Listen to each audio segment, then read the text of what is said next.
The production of this program is made possible thanks to the support of the following and viewers like you. A recent Research Co. survey on healthcare shows that confidence in our healthcare system is dropping. 3 years ago, 77% of Canadians were proud of the healthcare system, says Mario Canseco.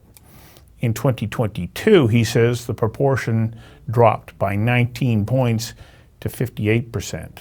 And then add in an Angus Reid poll that showed 70% of British Columbians feel the province is doing a poor job in healthcare and the opioid crisis.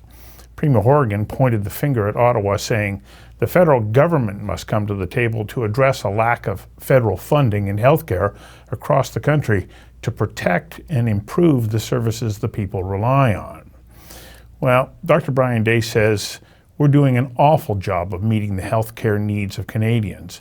And it's the core reason he started the Cambie Clinic, to give people greater access to healthcare. So that's the backdrop against which the appeal court in BC upheld a ban on paying directly for healthcare and private insurance.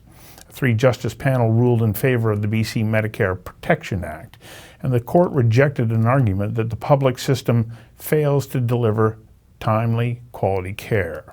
I invited Dr. Brian Day, the man who is the face of private clinics, to join me for a conversation that matters about what now. Brian, welcome. Thank you. Well, we're obviously very disappointed in this decision, but actually there were many aspects to if you read the decision, which is quite long, that we think will help us if we go to the next step, which is the Supreme Court of Canada. Just in terms of what you were just saying, I do disagree with the theory that the Premier of BC believes in, which is that all it needs is more money from Ottawa, because in 2004, at a First Minister's meeting, the governments came up with $40 billion to fix healthcare for a generation, and here we are. It's become worse every year. And yes, COVID has had an impact, but it was bad before COVID. And now one of the things that's positive in this appeal court decision, well, it's not positive, it's a very negative thing, is that they have overruled the trial judge by coming out with a clear statement that people's lives are being lost because of the wait lists. And so I think that is a pretty drastic statement that our health system is forcing people to suffer and die on wait lists. So let's start kind of at the beginning. I think a lot of people get kind of wrapped up in this argument and they go, no, we've got to protect our system and we can't let these kinds of things happen because we hold this up to be a model of healthcare. But they don't fully understand what clinics like yours do. Like, what is your primary business? Well, the commonest single demographic of a patient at our clinic is a unionized worker injured on the job. WorkSafe BC, and these are ordinary British Columbians, and we get patients from the Yukon as well, and they are basically taking advantage of private insurance. And last year 89,000 patients were treated in private clinics in BC, and a large number of those are injured workers. If they didn't exist, those would be put back into the public system and increase the wait list. This is pretty logical. The other thing that I think needs to be stressed is our case was about the illegality in Canada, and in BC in particular, of being able to obtain private health insurance. We are the only country in the world where it's unlawful to obtain private health insurance. We're the only country in the world where patients are forced to suffer and die on wait lists without any way out unless you leave the province or the country and go somewhere else. Okay, that doesn't quite make sense, because didn't you just say that WorkSafe BC is a private insurance system that gives access to the services that you're providing? Because when you're doing that work, you're not billing the medical services plan. Bill them, but I can't go get my own insurance. So there are exempted groups, and WorkSafe BC is one of the exempted groups. It is a form of private insurance. That's how they describe themselves. Other exempted groups, strangely enough, include judges and federal employees, and perhaps more remarkably, federal prisoners. So we sometimes say, and it's not really a joke, is that our case is about trying to get the same rights for Canadians who are not in jail as those enjoyed by those who are in jail. And to me, as I say, the fact that we are unique, literally unique on the planet is something that's quite strange. So what is it about our system that makes it so unique, but also, so challenging? Well, our system is unique in that that if you're on a wait list for a hospital procedure in BC or Canada, and you have exceeded, even when you exceed the time, the maximum acceptable time that the government has stated by their criteria is likely to cause harm, a risk of harm, you are forced to stay on that wait list. And so even in our lower court trial, the Supreme Court of BC, there was data from one health region in BC that 308 patients died on the wait list in a single year. There's data now from Canada that last year over 11,500 Canadians died on public hospital wait lists. These are people who are forced onto a wait list with no safety valve allowed legally. They are not allowed to leave that wait list unless they leave the province or the country. So as far as alleviating some of that pressure on the wait list, the Cambie Clinic, you're dealing with knees, hips, and so on. You're orthopedic surgeons, is that right? No, we have a wide range of surgeries. We treat cancer. We treat cancers. We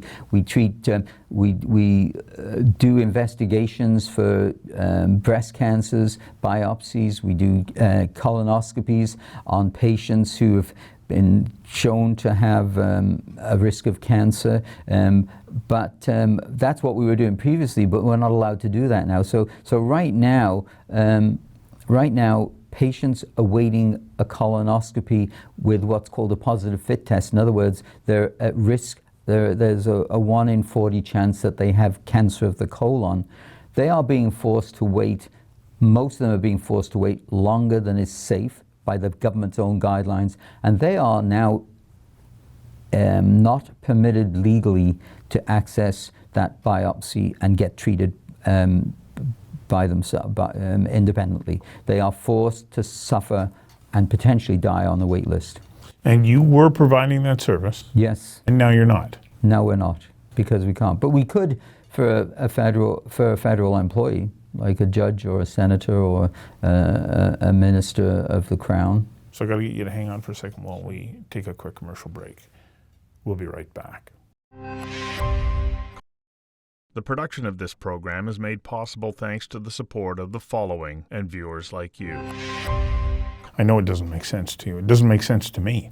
No, but that's the law. That's the law that's been upheld. So previously, how would it have worked? Somebody says, okay, I need testing. I need to know, I need the proper biopsy. Yeah. What would be the process for that patient who you're not going to come from the wait list, but they would come to you? Would they still come to you with medical services plan funding? No. We would never build the medical services plan for, so prior to this decision, and actually we haven't done it for 6 months because we were waiting for the decision, patients would just pay the whole amount up front, and it would cost for those kind of procedures maybe a few $1,000s, and that's why we were fighting for private insurance. And our clinic, and these figures were put forward in our trial. These are from audited statements. Per $5,000 of revenue, our clinic makes $65 in profit. And that's a very good ROI. It's not why we opened the clinic. We opened the clinic because in Canada and British Columbia in particular, surgeons are denied access to the public operating rooms. So when I first started practicing here, I had 22 hours of operating time a week in the public hospitals. That progressively got cut back to 5 hours a week, and I had 450 patients waiting for surgery. So the government has responded to the increasing costs by rationing access to service. And in my specialty, say orthopedics, there's some of the biggest wait lists are in orthopedics. There are 200 unemployed orthopedic surgeons, young orthopedic surgeons who can't get hospital privileges. So it's rationed. So Premier Horgan is right in one sense that funding is stopping this because they've fixed the funding. But it's to me, it's a choice. I mean, do you spend $1 billion on building a museum, or do you spend the money on treating patients who are going to die if you don't treat them? That's a political choice. You mentioned orthopedic surgeons. I understand they have, in essence, 2 wait lists. You, let's say, complain of a knee injury or complaint. You have to wait to go see your doctor. Your doctor then makes a recommendation to go and see the orthopedic surgeon, but it could be months, maybe even a year before you get that first appointment, and then you got to wait again before you may have access to surgery. And then even after you wait maybe a year or more for the surgery, you're liable to be bumped the day before by an emergency that comes in and have to go back on the wait list. You know, one of the things that's talked about a lot now is the shortage of nurses and doctors. What needs to be explained is, yes, there is a shortage, but a lot of it is because nurses and doctors are not, the workplace has become so toxic in hospitals that nurses don't want to work there. So actually, if you look at the OECD, the developed countries statistics, Canada has an above average number of nurses per population, but the workplace environment is so bad, they are leaving the workplace. A lot of them are leaving the country. And the other thing in terms of manpower, you know, in the 1990s when we opened, the BC government of the era, which happened to be an NDP government, cut back 1,600 nursing positions and cut back medical schools. And now they're complaining of a shortage of nurses and doctors. It's a shortage they created. So, coming back to the point that I cannot come to you on my own and say, I need medical attention. And I go, but hang on a second, isn't this my body? Don't I have some right to say what I can and cannot have access to? I can do it with my car, so why can't I do it with my body? Well, that's the prime question. Someone I know sent me some T-shirts they had made up, and on the back was, on the front was, who owns my body, and on the back is the government does not own my body. So you've hit the nail on the head. This is about an individual making decisions about their own health. And as I say, you know, some of the more complex procedures are very expensive, but what we wanted to do was to encourage 70% of Canadians have what's called extended private health insurance. Covers drugs and dentistry and ambulances. You know, we don't even we call ourselves a universal system. You need an ambulance, you get a bill for it. It's not covered for some weird reason that no one can explain to me. But those insurance companies which offer that kind of insurance, it's very often a work benefit. The employers are paying for it. I think that there's a good chance that employers would pay for this. And again, I'll stress, this is available in every other country in the world, and countries like Sweden and Belgium and Denmark, these are not, New Zealand, these are not right-wing radical countries. We do not want a US type system where there's no universal health. We want a strong public system, but in all of those countries, it's demonstrated unequivocally that having a bit of competition makes the public system perform better. This is our second break. We'll be back in a moment. The production of this program is made possible thanks to the support of the following and viewers like you. When the decision was handed down, the Minister of Health, there was a picture taken of him, and he was looking very positive or happy about that. But I can't help but ask, who wins?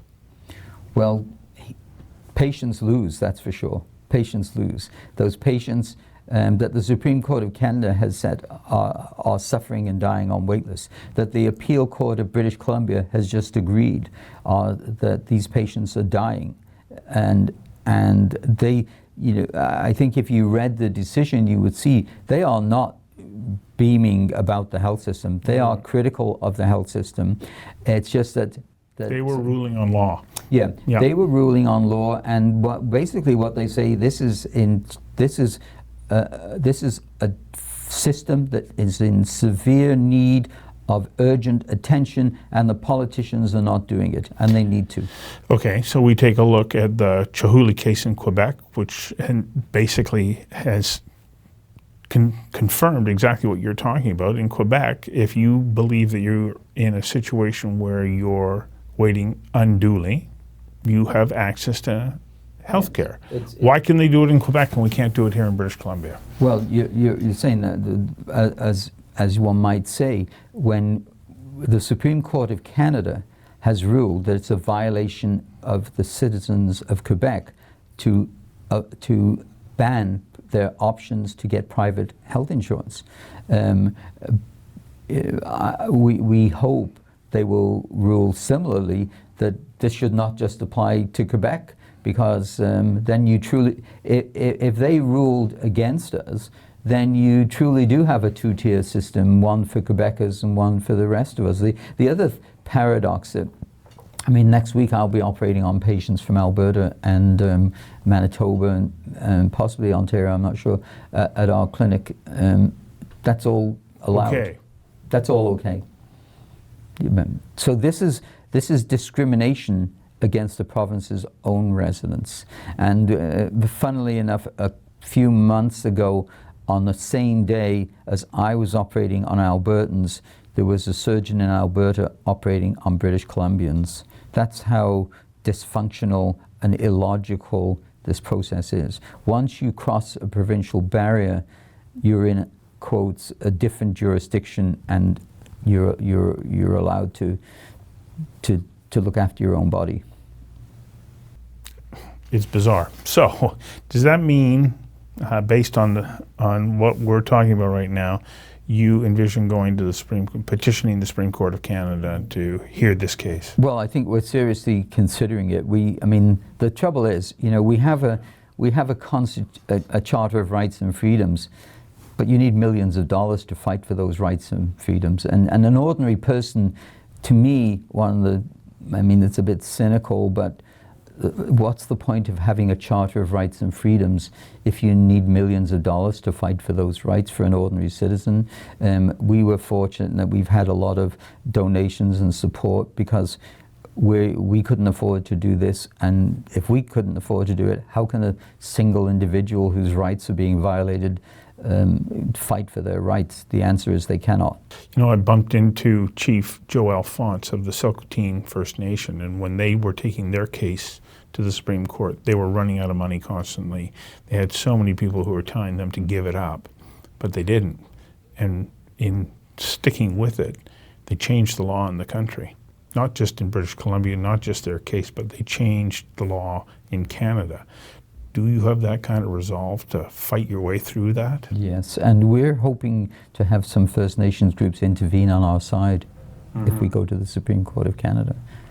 There's an indication they will. So what's the process that you have to go through now? And also, let's also talk about what's the current status of your clinic. So right now we're just treating workers and exempted groups, and non-residents, visitors. BC does have a lot of tourists. We can treat them. So, I mean, it is like the former Soviet Union in Moscow. Visitors could go in tourist shops and shop, but the Muscovites were not allowed in there because it was only for tourists. It's the same with healthcare here. It's crazy, but it's Canada. Third and final break. We'll be right back. The production of this program is made possible thanks to the support of the following and viewers like you. So, do you find that you're getting good public support for what you're doing? Because, and I ask this because I bring your name up, and in some circles you are hailed as a groundbreaker, and in others you're vilified. Yeah. Well, here's one of the things that happens. When it applies to you, your approach changes. And I remember years ago I was asked to present, in 2002, the Senator Michael Kirby had a Senate committee on it, and I was asked to present there. And I said, look at the story of one of your colleagues. There were about 12 senators around the table. One of your colleagues, Senator Ed Lawson, former head of the Teamsters Union, he was totally against private health care. But then when he needed heart surgery, he used his reciprocal insurance with the Teamsters Union in the US to go down to Seattle and get his heart surgery. I said, I don't call him a hypocrite, but this is, until it affects you or your loved ones, you can't really have a true reflection of what this means. And I didn't know, but he was at the table. He stood up and he says, you're right. He says, I used to think the way you just described me, and I was wrong. And now I admit it. And so one of the things we do know is that in 2018, Ipsos did a Trans-Canada poll.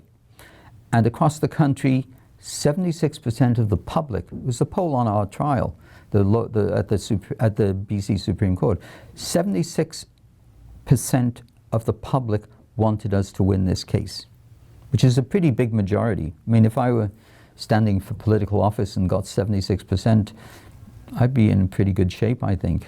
So earlier you said it costs millions of dollars to be able to launch a petition to the Supreme Court.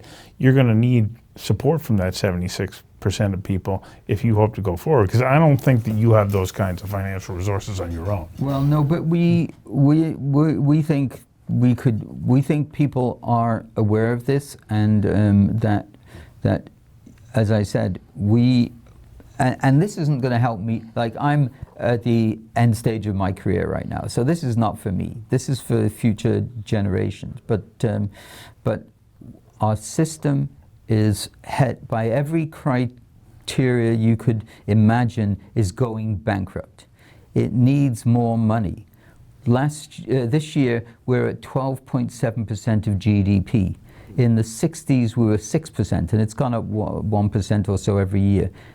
This is mortgaging our future generation on a dysfunctional system that's not working. And we're now, of all universal health systems, we are the most expensive. And yet we have the worst outcomes. A group called the Commonwealth Fund they looked at 10 countries with universal health care. We were last in equity and last in access. So this is countries like Germany and France and England and New Zealand. We're the worst performer.